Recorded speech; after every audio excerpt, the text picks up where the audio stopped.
बुधवार शाम 7:10 बजे कालिम्पोंग के मोंगपोंग जंगल में कंचनजंगा एक्सप्रेस की टक्कर से एक हाथी गंभीर रूप से घायल हो गया। एक हाथी सुरक्षित निकल गया, लेकिन दूसरा हाथी ट्रेन से टकराकर जंगल में गिर गया। ट्रेन लगभग 40 मिनट तक रुकी और 7:50 को फिर सियालदह के लिए रवाना हुई। रेल और वन विभाग के अधिकारी घटनास्थल पर पहुंचे और DRM देवेंद्र सिंह ने हाथी के घायल होने की पुष्टि की।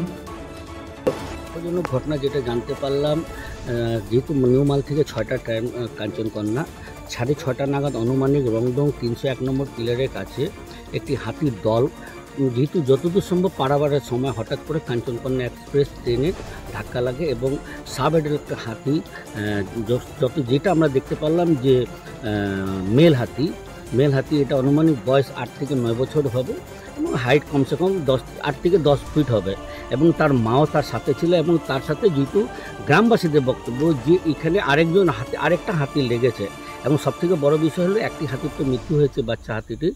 এখন সবথেকে আর ব্যাপার যে অন্য হাতিগুলো কী অবস্থায় আছে, তার জন্য আমরা পরিবেশপ্রেমী হিসেবে একটাই আবেদন রাখবো ফরেস্ট ডিপার্টমেন্টকে, অবিলম্বে আজকে রাত না হোক কিন্তু কালকের মধ্যে এই এলাকা অবজার্ভ করে অসুস্থ হাতি বা অন্য কোনো হাতি লেগেছে কি না একটু স্ক্যান করে যদি দেখা যায় তাহলে অন্য কোনো হাতির মৃত্যুর মুখ থেকে বাঁচানো যেতে পারে।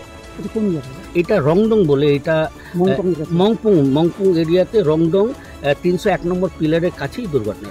আমরা আনুমানিক 7টা থেকে 7:30টার মধ্যে এই যে মংপুং যে ফরেস্ট আছে মংপুং রেঞ্জ বা এলাকার মধ্যে এখানে একটা সাব অ্যাডাল্ট হাতি রাস্তার ধারেই মৃত অবস্থায় পাওয়া গেছে। লোকালরা এখানে খবর দিল, আমাদের NGOর যে মেম্বাররা আমরা খুব খবর পেয়ে খুব দ্রুত এখানে স্পটে আছি।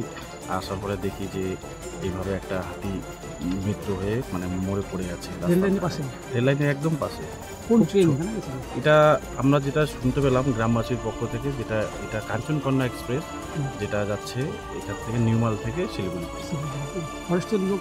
হ্যাঁ, এখানে ফরেস্টের লোক চলে আসছে, পুলিশ আসছে, RPF সবাই আছে, ওনাদের মতো কাজ করছে। এখন কি ট্রেন চলছে? এখন ট্রেন পুরোই বন্ধ আছে।